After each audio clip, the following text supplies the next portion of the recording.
got caught sleeping and let that undercut catch him. Not undercut, but upperhook. Uppercut. You're absolutely right. I think he could have gotten up. You can't tell for 100%, but he was taking the latter pound of the count, pounding his gloves together, very clearly upset. He was fine. Frustration and anger for being knocked out. Guys, I want y'all to stay. I imagine he couldn't have gotten up. Stay tuned for next Monday's episode. We got a Monday, Wednesday, and Friday schedule. Next Monday's episode is going to be the 90s heavyweight division. I don't know if the professor's going to be on here with me for that one, but I think it's the most underrated division of the heavyweights probably ever. That was a strong era of heavyweights, and a lot of people don't give them the credit they deserve. When you look at a guy like Tommy Morrison being as high down as 15th, 16th on the list, that's ridiculous in my opinion to begin with. But any time that you got him past 5th or 6th, you're in a strong era of heavyweights, guys. A strong era of heavyweights. I don't know if the professor agrees with me on this. This is my opinion that I base off of my point systems that I have. Plus, my eye test is the best test you can have. Them heavyweights were the truth. Holyfield, Lewis, Riddick Bowe, Foreman even in his comeback. I mean, them guys were great fighters. And Holyfield is arguably one of the best warriors to ever step in a ring. And I know the professor will agree with me on that. He's got... Absolutely. This man put it all on the line every time he stepped in the ring. He had a heart attack in the ring, guys. That's how he lost to Michael Moore. A lot of people don't know that. I'm sure you've heard about it, Professor. Was it a heart attack? He had to grab his chest, say, "Oh, Bertha, I'm coming." But no, it wasn't. But people, none of us are medical doctors, but the truth of the matter is there's all kinds of different types of heart attacks. That's why I don't say nothing about Manny Pacquiao on his shoulder. I don't say anything about Floyd drinking. Oh, I'm sorry, intravenous. I was going to say drinking over almost 1,500 milliliters of water, but I meant saline solutions, what he actually was not drinking, but taking intravenously. That's neither here nor there, It's all over, it's done with. Did he win that fight? Yes. He won it 7 rounds to 5 at the very least, maybe 8-4, maybe even 9-3. All right. So I'm not going to sit and argue about it. He won the fight, guys.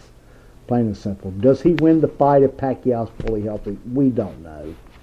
I believe so. I believe he still probably beats Pacquiao with his style of fighting he does anyway. Especially if he gets Kenny Bayless and... I think what he would have to do, Prophet, is to adjust. Because if he fought the same way he did fight Maypac, he then would be knocked out. But Mayweather is very good at adjusting, and I think he would have changed his style and figured out what he needed to do to win. He realized real quick that left arm did not have much power as he thought it did. Okay? And the only reason for that was because, now, do I believe that shoulder was poor, that rotation cuff was poor all the way, as much as it ended up being before that fight? No, I don't. Do I believe he had a tear in that shoulder prior to that fight? Yes, I do. Okay, I do know that he had to fill out the questionnaire about his health, and I know he filled it out saying he was fine. But he also asked for a Toradol shot prior to that fight. That's on record, guys. It's on record, so don't come in here in these damn groups and comment on my page or give me a call. We're about to open the lines up here in just a second. Before we go back in and do the top 4 of each pound for pound, rings and R's on mine. Fight serves pound for pound list, as I call it. It'll also be posted on the Facebook and on the website tomorrow. Our new pound for pound rankings, they get posted every month. And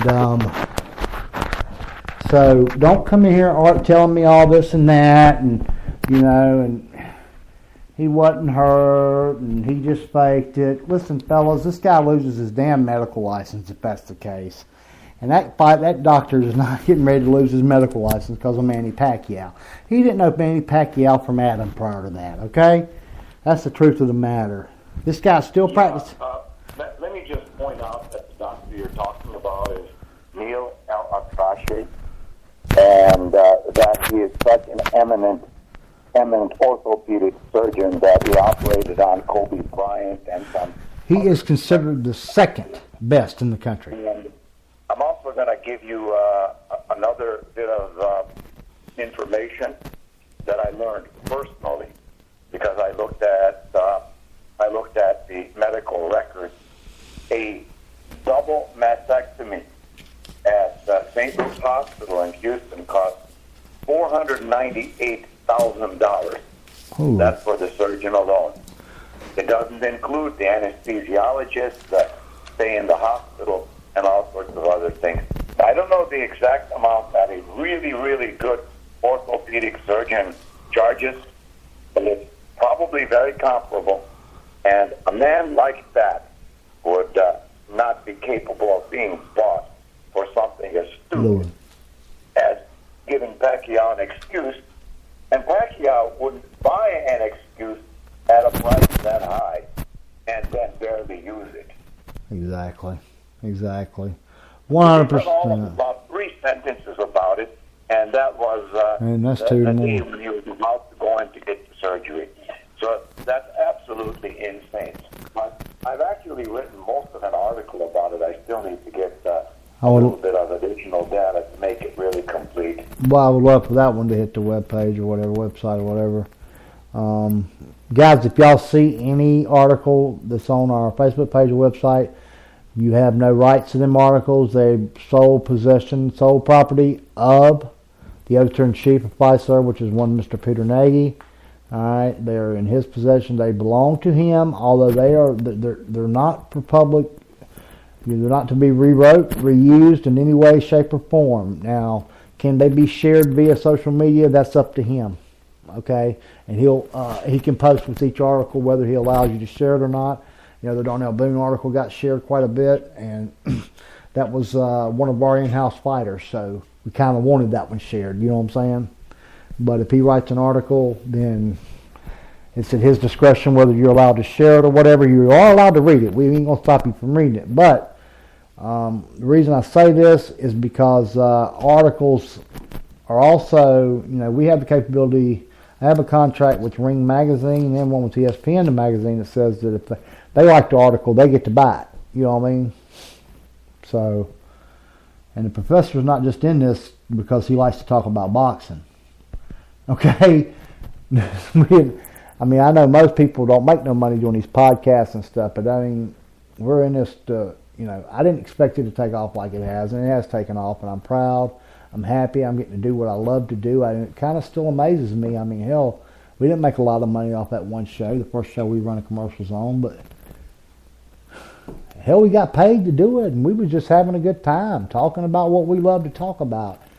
But I wouldn't suggest everybody try to do it because, I mean, it takes extreme knowledge, and I'm not trying to brag on me or him either one. It's just it's a lot of years of experience, a lot of years of us watching guys in these rings, all right? A lot of years of me being in a ring, you know, seeing the tales of a fighter, seeing how fighters fight. Styles make fights is one of the truest things you'll ever hear, and that's the truth, plain and simple.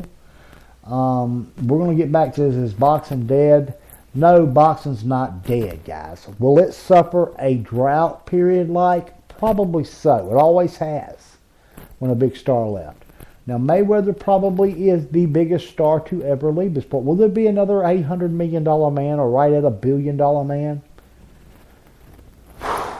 You know, that's debatable, guys. And when I say that's, what I mean by that is the fact that it takes somebody to get to the record he had to be able to damn near just quote your own price. I mean, when Showtime signed him to that last 6-fight deal, they guaranteed him $192 million. Plus, that's $192 guaranteed, plus everything over 100,000 buys, he got $3.85 a buy for. Alright, so when you get up in the $1 million range, man, you're talking about a lick, you know? So, I mean, this guy's, will we see another $800 million boxer? Probably not anytime soon. You got some guys in there now that's close that could do it. Golovkin could do it, you know, but he's older. Golovkin's what, 34, Professor? Closing in on 35?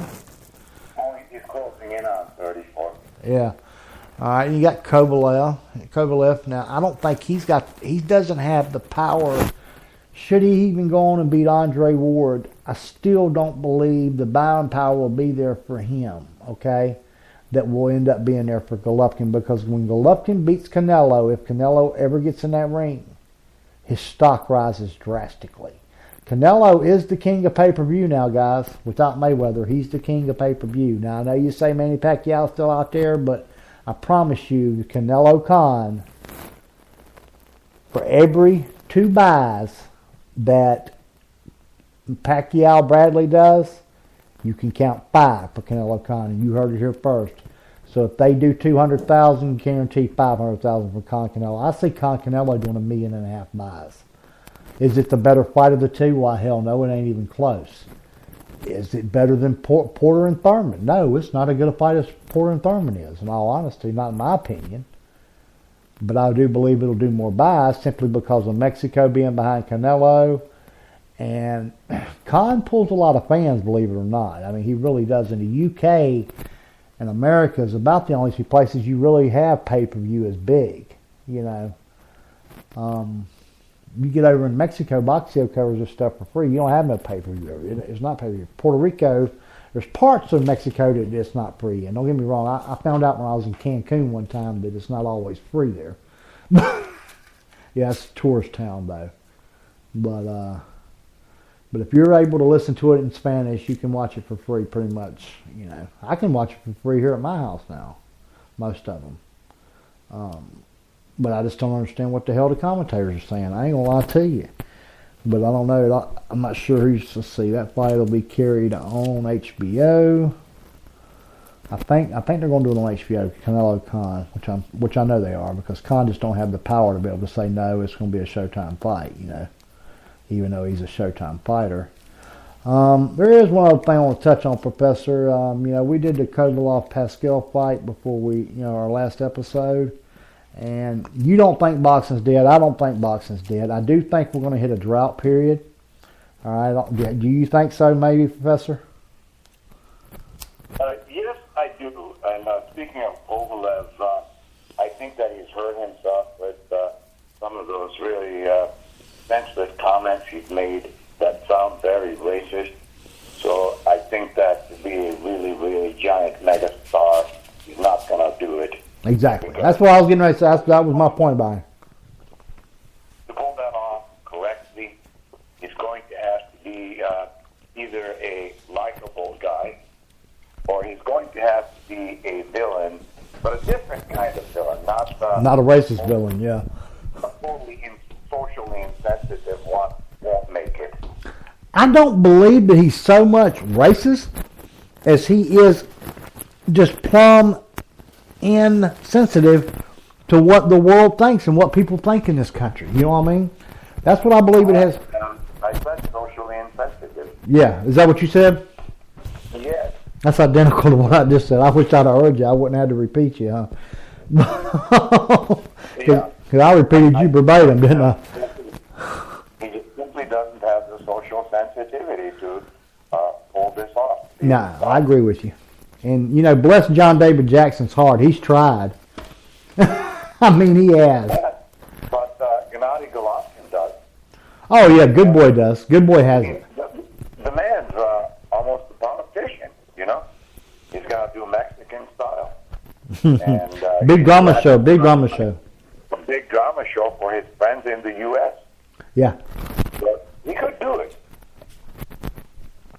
I believe the future of boxing rests in the hands of Gennady Golovkin. All right? Gennady Golovkin. When I say the future of boxing, I'm talking about the recovery of this sport. The drought that it's going to suffer due to Mayweather being gone. The recovery rests in the hands of Gennady Golovkin. Okay? It rests in the hands of Terrence Crawford, Vasily Lomachenko, and Tyson Fury. Well, what about one time? I believe he may lose his next fight.